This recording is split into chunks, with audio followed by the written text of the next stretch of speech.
What's going on, guys? We're doing a little update video for 2023 season coming. So you can see truck's here. She is mostly back together. The end of 2022, this radiator failed. Core support was leaking. Had to send it back to the guy. He warranted it, no problem, sent it back to me. Then I decided that I didn't like how the wiring looked. It was pretty hideous. There was freaking wires everywhere, and I don't like it. So I did not a major wire tuck, but a pretty decent wire tuck. Cleaned up most of the stuff, got it all so you can't see most of it. Wrapped it all in conduit and everything, and electrical tape, got it out of the way. Besides this MSD box, which we're moving inside the cab. So that's next. Got rid of the giant stock, even though it was brand new, stock coolant tank. Got a little tiny reservoir over there. We got rid of the washer fluid tank. Completely rebuilt the rear end again. So when I built it first, it had an Auburn HP posi in it. Plain and simple, it didn't last. Burnt up, smoked the clutches. You know, all the friction material is now in the gear oil is in the pan. So went with a little stronger. I got an Eaton True Track non-clutch type. It is a full mechanical posi. And then I changed out the front yoke because we figured out that this is a little worn out. So we changed out the front yoke on the differential. My vibration since day one of building this thing. So my transmission is a fully built Turbo 400. It is basically a TCI street strip Turbo 400. Manual valve bodies. So it does not shift for me. I have to shift the truck. When I got it from the actual guy that sold me this truck, I asked him, hey, is this a slip yoke or is it a converted fixed yoke? He goes, it's a slip yoke.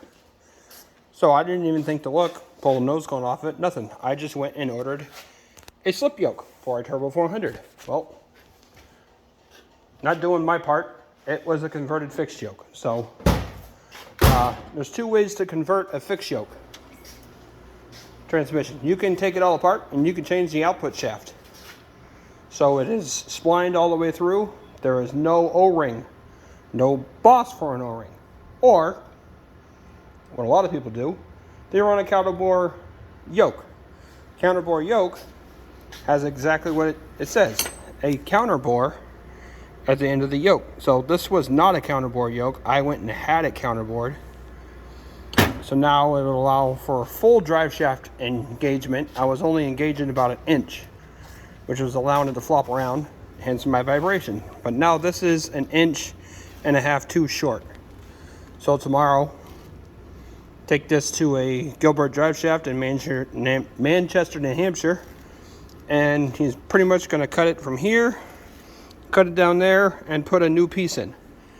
I should get rid of my vibration. Other issue I had, turn it full lock, truck dead stops. What's happening is my brakes are S10 Blazer. S10 Blazer drop spindles, S10 Blazer calipers, pads, rotors, hub assemblies. Great, fine, except for in the instructions it says to grind the lips on the upper control arm back to allow for caliper clearance. Well, on this side I did not grind it back far enough and stupidly did not check it either. So another issue, my fault, but we ground it back. We also found out that the short little S10 hoses, or even if I would have went with S10 Blazers because they're only 0.3 longer, were too short. So that was pinching the hose, locking the piston wherever it was, and not allowing fluid to return to release the caliper. So got longer hoses. This is a custom truck anyway, so we relocated the bracket where they mount, longer hoses. We ground back the control arms, both sides. I got rid of the Blue Angels flight pattern that I had, and they came out crossed and went into the Willwood proportioning valve. It was ugly, but I wanted to drive the truck, so took the time, bent new pieces, made them look right, bled the brakes. I got a nice firm pedal now. So besides all the issues that we've fixed, I am now starting to take apart the interior, which seats already loose.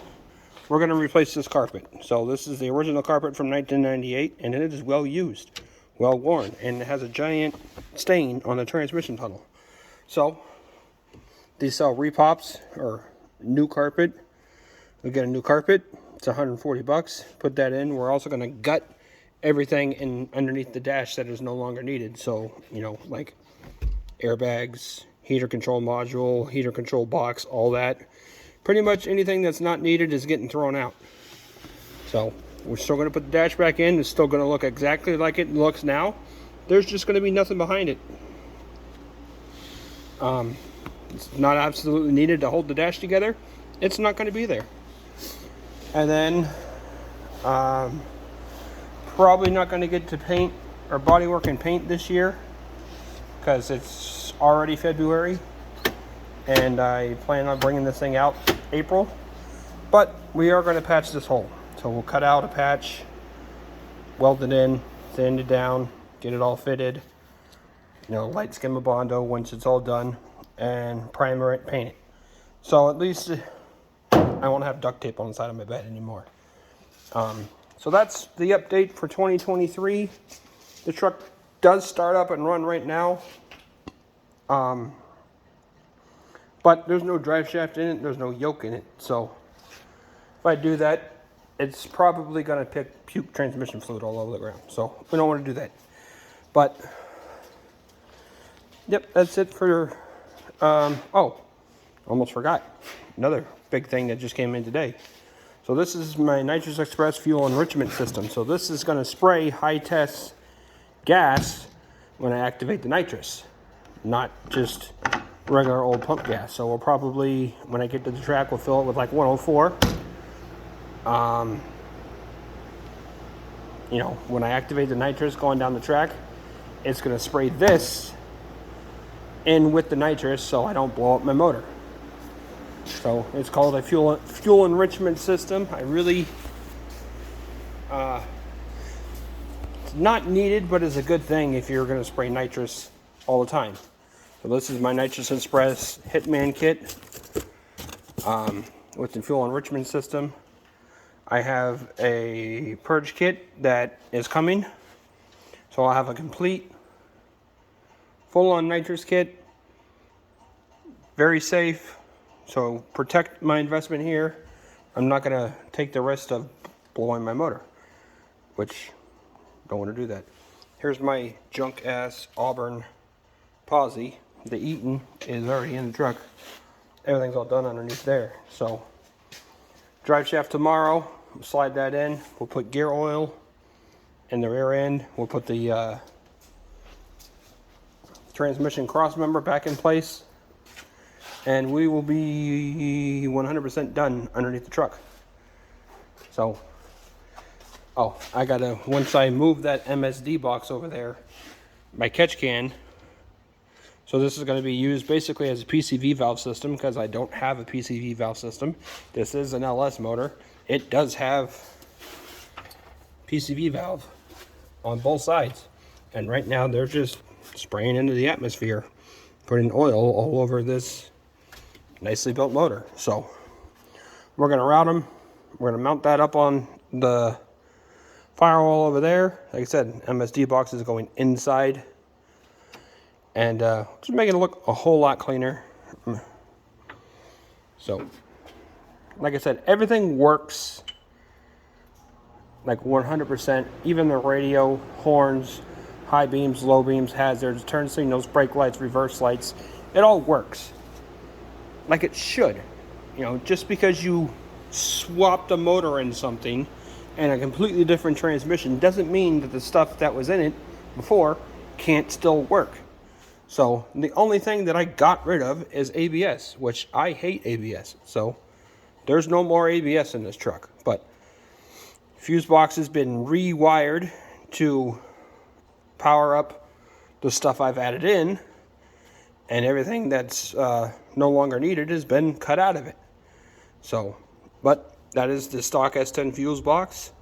It's just been repinned and relabeled for like the MSD, for the gauges inside. So yeah. But that's it for this update. I'm gonna head home. All right.